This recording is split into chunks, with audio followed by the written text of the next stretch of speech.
Hi friends, Palakkad brewery സ്ഥാപിക്കുന്നതിനോട് തങ്ങൾ യോജിക്കുന്നില്ല എന്ന് CPI നയം വ്യക്തമാക്കുന്നു. ശരിക്കും പറഞ്ഞാൽ CPI നല്ല പിള്ള ചമയുകയാണ്. എന്ന് പറഞ്ഞാൽ മന്ത്രിസഭാ യോഗത്തിലോ ഇടതുപക്ഷ ഏകോപന സമിതി യോഗത്തിലോ എതിർപ്പ് പ്രകടമാക്കാതെ ജനങ്ങളോട് അല്ലെങ്കിൽ പത്രക്കാരോട് പറയുന്നു ഞങ്ങൾ അതിനെ എതിർക്കുകയാണ് എന്ന്. അല്ലെങ്കിൽ തന്നെ മുഖ്യമന്ത്രി കണ്ണുരുട്ടിയാൽ മൂത്രം ഒഴിക്കുന്നവരാണ് CPI മന്ത്രിമാർ പൊതുവെ. CPI മാത്രമല്ല, മന്ത്രിസഭയിലെ മിക്കവാറും അംഗങ്ങൾ അങ്ങനെ തന്നെയാണ്. അതുകൊണ്ട് തന്നെയാണ് പ്രഗത്ഭന്മാരായ മന്ത്രിമാരെ ഒക്കെ രണ്ടാം പിണറായി സർക്കാർ ഒഴിവാക്കിയത്. ശൈലി ടീച്ചർ, തോമസ് ഐസക് അവരൊന്നും ഇല്ല. ഇപ്പോ മുഖ്യമന്ത്രി പറയുന്നത് അക്ഷരം വിടാതെ അനുസരിക്കുന്ന ഒരു ഏറാൻ മൂളികളായ മന്ത്രിമാരാണ് ഒട്ടുമുക്കാലും എല്ലാം തന്നെ.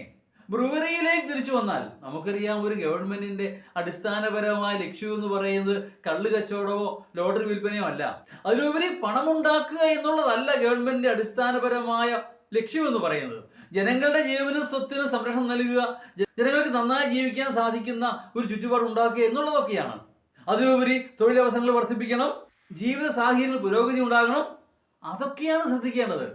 കേരളത്തിന്റെ സമൂലമായ സമ്പൂർണമായ വികസനം എവിടെ? അക്കാര്യം ആരും ചിന്തിക്കുന്നേയില്ല. കേരള സംസ്ഥാനം ശ്രദ്ധ കേന്ദ്രീകരിക്കേണ്ട എന്തെല്ലാം കാര്യങ്ങളുണ്ട്. Number 1, tourism. നമ്മുടെ പല ടൂറിസ്റ്റ് കേന്ദ്രങ്ങളും ഇപ്പോഴും ശോചനീയാവസ്ഥയിലാണ്. ഗവൺമെന്റ് പണമില്ല, സത്യമാണ്. ഗവൺമെന്റ് സ്വന്തമായി പണമില്ല എങ്കിൽ പബ്ലിക് പ്രൈവറ്റ് പാർട്ണർഷിപ്പിലാകാം, അഥവാ പ്രൈവറ്റ് ഓൺടർപ്രണേഴ്സിന് അവസരം നൽകാം. അങ്ങനെ എന്തെല്ലാം മാർഗങ്ങളുണ്ട്. അതൊന്നും വേണ്ട. നമ്മുടെ തൊട്ട അയൽ സംസ്ഥാനമായ തമിഴ്നാട്ടിലോ കർണാടകത്തിലോ ചെന്ന് കഴിഞ്ഞാൽ ആയിരക്കണക്കിന് കോടി രൂപയുടെ മൂലധന നിക്ഷേപമാണ് അങ്ങോട്ടേക്ക് ഒഴുകിയെത്തുന്നത്. അതിലൊരു അംശം പോലും കേരളത്തിലേക്ക് വരുന്നില്ല. കേരളം അക്കാരും ശ്രദ്ധിക്കുന്നുമില്ല. അതാണ് സത്യം എന്ന് പറയുന്നത്. എന്നെ അത്ഭുതപ്പെടുന്നത് ഇങ്ങനെ പുതിയ ബ്രൂവറികളും പുതിയ ബാറുകളും എല്ലാം വരുമ്പോൾ ഇതിനെയെല്ലാം ശക്തമായി എതിർത്തിരുന്ന ഒരു കൂട്ടം ആൾക്കാരുണ്ടായിരുന്നു.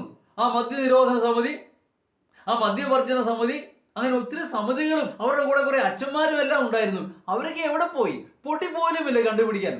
അതോ അവരിപ്പോ വാട്ടിച്ചടിക്കാൻ തുടങ്ങിയോ ആവോ? എനിക്കറിഞ്ഞുകൂടാ. ഏതായാലും UDF ഗവൺമെന്റ് വരുമ്പോൾ മാത്രമേ അവരുടെ ഈ ശൗര്യം കാണാറുള്ളൂ.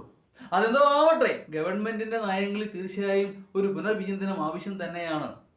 ഈ സംസ്ഥാന ഗവൺമെന്റ് ശ്രദ്ധ കേന്ദ്രീകരിക്കേണ്ടത് മദ്യക്കച്ചവടത്തിലും ലോട്ടറി വിൽപ്പനയിലും അല്ല, മറിച്ച് വ്യാവസായികമായി കേരളത്തെ മുമ്പോട്ട് നയിക്കുക എന്നുള്ളതാണ്, തൊഴിലവസരങ്ങൾ ഉണ്ടാക്കുക എന്നുള്ളതാണ്. ഇതൊക്കെ ആരോട് പറയാൻ? ഞാൻ നിർത്തി. Thank you.